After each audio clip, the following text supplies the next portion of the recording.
आप सभी का एक बार फिर से स्वागत है हमारे चैनल भक्ति ज्ञान में। आज सुनते हैं योगिनी एकादशी की व्रत कथा। धर्मराज युधिष्ठिर ने भगवान विष्णु से कहा, भगवान आप मुझे आषाढ़ कृष्ण पक्ष की एकादशी की कथा सुनाइए। भगवान श्री कृष्ण ने कहा, हे राजन, आषाढ़ कृष्ण एकादशी का नाम योगिनी है। इसके व्रत से समस्त पाप नष्ट हो जाते हैं। यह इस लोक में भोग और परलोक में मुक्ति देने वाली है।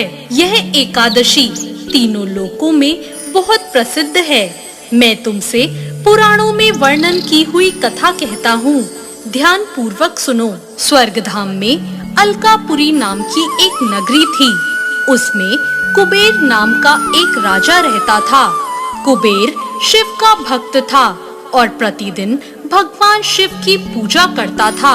एक माली जिसका नाम हेम था, वो पूजन के लिए राजा के यहाँ रोज फूल लेकर आया करता था। उस माली की विशालाक्षी नाम की एक बहुत सुंदर पत्नी थी।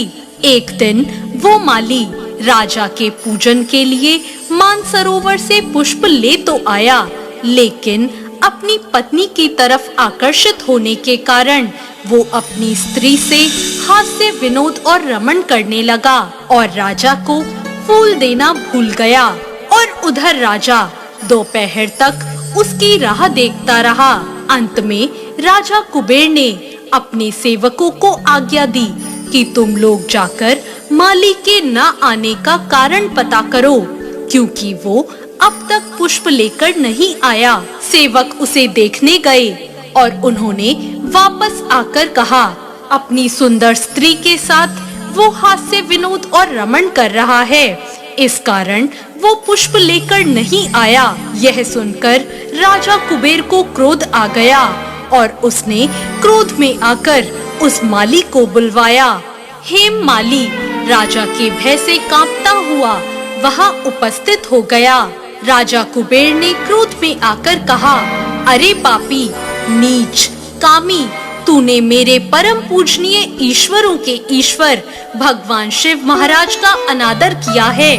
इसलिए मैं तुझे शाप देता हूँ कि तू अपनी स्त्री का वियोग सहेगा और मृत्यु लोक में जाकर कोढ़ी हो जाएगा। राजा कुबेर के शाप देते ही माली हेम का स्वर्ग से पतन हो गया और वह उसी क्षण पृथ्वी पर जाकर गिर गया। पृथ्वी पर गिरते ही उसके शरीर में सफेद कोढ़ हो गए और उसकी स्त्री भी उसी समय अंतर्ध्यान हो गई। मृत्यु लोक में आकर उस माली ने बहुत दुखों का सामना किया। रात्रि को उसको नींद भी नहीं आती थी, परंतु भगवान शिव की पूजा के प्रभाव से उसको पिछले जन्म की स्मृति का ज्ञान अवश्य रहा। घूमते घूमते एक दिन वो मार्कंडेय ऋषि के आश्रम में जा पहुंचा। हेम माली वहां जाकर मार्कंडेय ऋषि के पैरों में गिर पड़ा। उसे देखकर मार्कंडेय ऋषि बोले, तुमने ऐसा कौन सा पाप किया है जिसके प्रभाव से तुम्हारी यह हालत हो गई? फिर माली ने अपना सारा वृतांत मार्कंडेय ऋषि को कह सुनाया। उसकी बात सुनकर ऋषि ने कहा, निश्चित ही तूने मेरे सामने सत्य वचन कहे हैं, इसलिए तेरे उद्धार के लिए मैं एक व्रत कहता हूँ।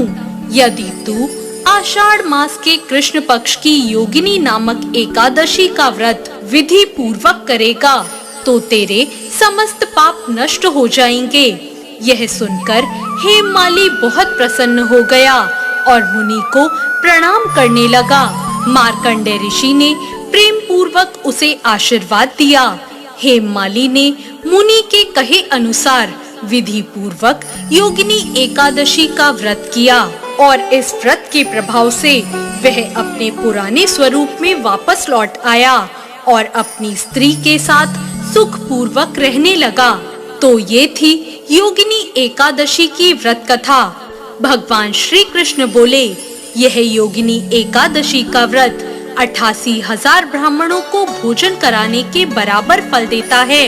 इस व्रत को करने से सारे पाप दूर हो जाते हैं और अंत में स्वर्ग की प्राप्ति होती है। आप सभी को ये कथा कैसी लगी कमेंट बॉक्स में जरूर बताएं।